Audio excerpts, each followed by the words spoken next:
Hello, this is Joe back with another video. I thought we'd do a rundown of the startup sequence in the Cessna Citation Longitude.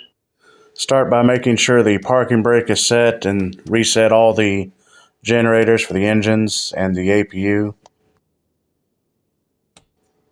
Flip on the standby battery, the batteries, ground power unit if it's available. It'll say available and you flip that on. And then you don't have to worry about draining the batteries as you type in your flight plan and all that. I like to go ahead and cycle the nav, make sure it's on the FMS.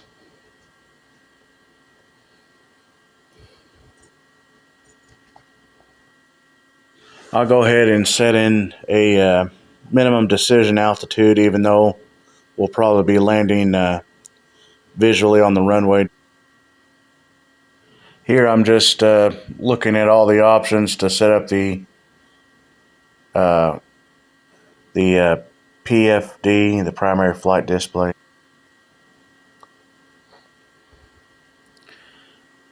And the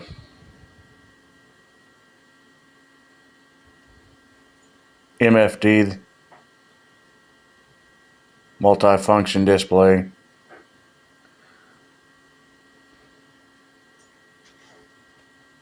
Here I'm just looking at all the map options and for what I want to appear on the moving map display.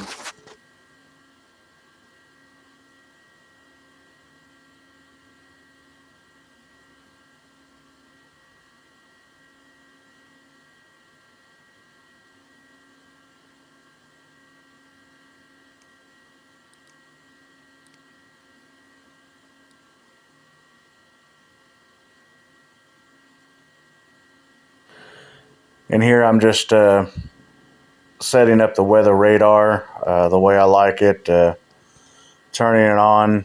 It's on standby by default after you turn it on, and you wouldn't switch it to weather until you're getting ready to turn on to the runway for takeoff, or at the very least taxiing down the taxiway. And we're currently at Las Vegas International right now. I believe it's a flight heading to Key West. That's usually where I like to fly.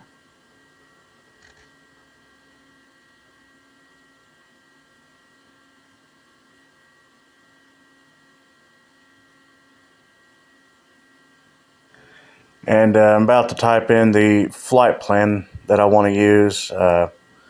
I'll go ahead and skip past all that part because it's quite lengthy.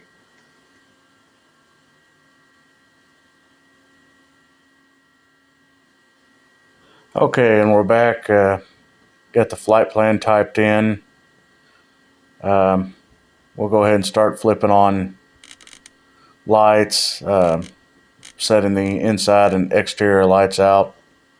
Here I'm turning down the panel lights and switching the emergency lights to arm. Seatbelt and passenger safety, tail flood. The anti-collision lights you would leave off until you get ready to turn on to the runway. The wing ice lights we really don't need at the moment, so I go ahead and leave those off.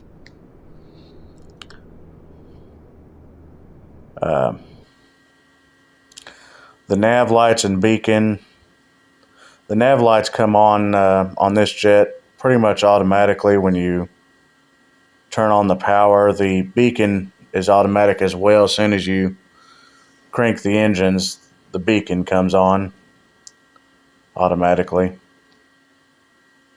Here I'm just kind of reviewing everything, the fuel on board and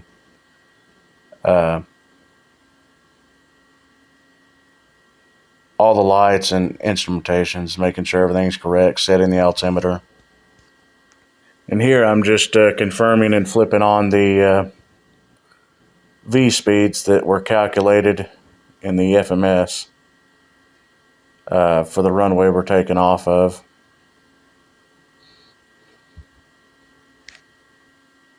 I go ahead and flip on the flight directors, and I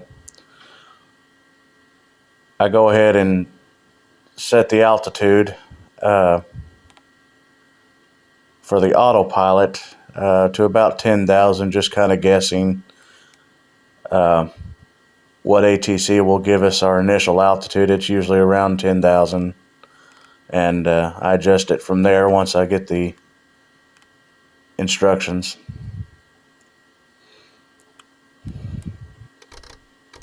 And the vertical speed in the autopilot, I usually set that to 2,000 or 2,500. And then once we're starting our initial climb, I'll change it to flight level change and adjust it with the airspeed. Now this aircraft has auto throttle. Right here we've cranked up the APU. You can see the RPMs rising and the exhaust gas temperature rising. Also adjusting the stabilizer trim, or elevator trim if you want to call it that, for takeoff.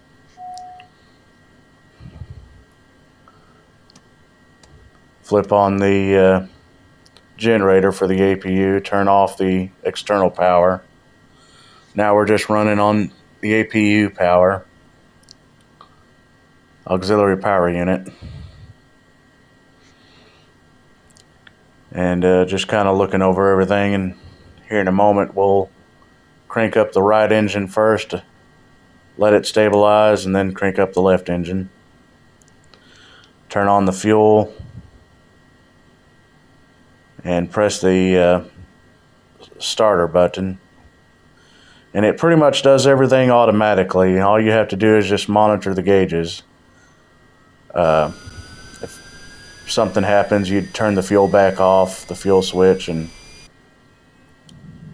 let the engine shut back down.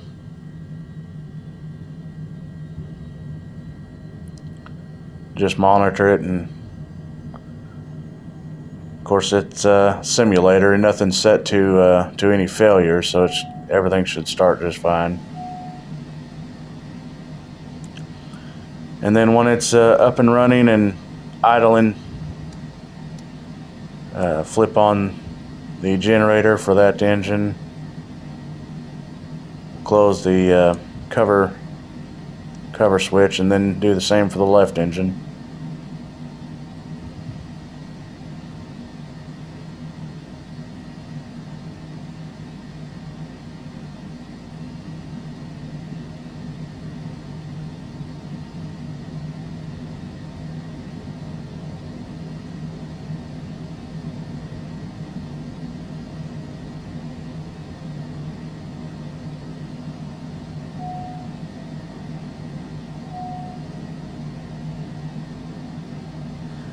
And then we'll flip on the generator for the left engine, turn off the generator for the APU, and then shut down the APU. At this point, I go ahead and lower the flaps for takeoff, and you'll see the APU start to wind down on the RPMs and the exhaust gas temperature. And here's where you'd want to move all the control surfaces and make sure everything's working properly. Everything's free and correct.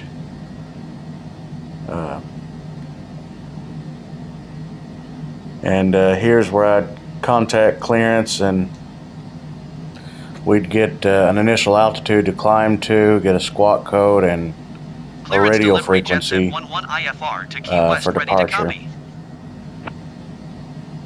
JetSet 11 is cleared to Key West Airport as filed. Takeoff runway 26 right, climb and maintain 13,000 feet. Departure frequency is 125.9 squawk 2402. JetSet 11 cleared to Key West Airport as filed. Takeoff runway 26 right, climb and maintain 13,000 feet. Departure on 125.9er squawk 2402.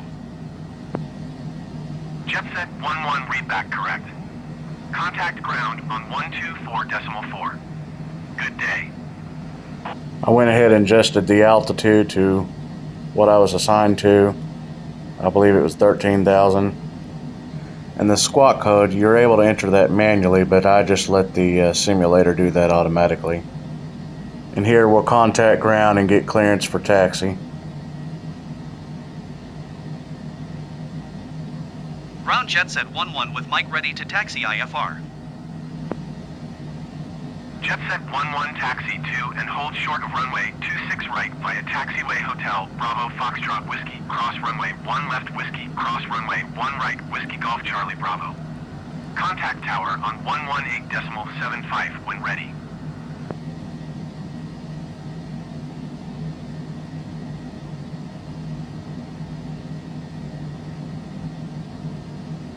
Taxiing hold short runway 26 right using Taxiway Hotel Bravo Foxtrot Whiskey cross runway 1 left Whiskey cross runway 1 right Whiskey Golf Charlie Bravo Jetset 11. And here I'm just kind of looking over things, making sure everything looks right.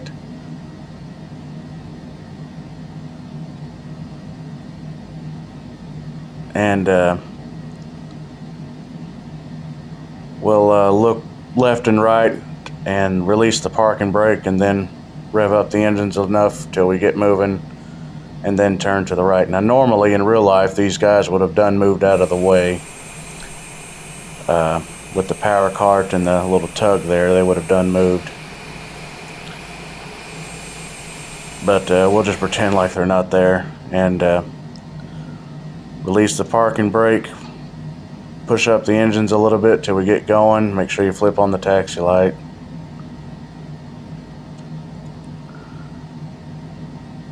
And then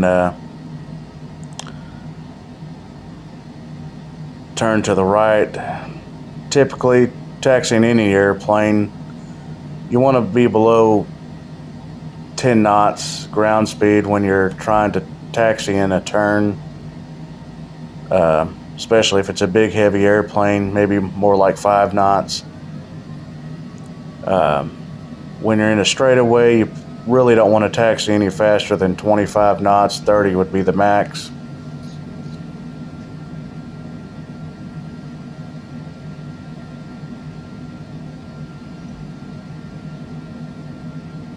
See, and here's where we're pretending they've already moved out of the way. It's one of these quirks of a flight simulator where it's really not quite true to life. But anyways, that's the quick and easy startup sequence for the Cessna Citation Longitude in Microsoft Flight Simulator. Thank you and have a good day.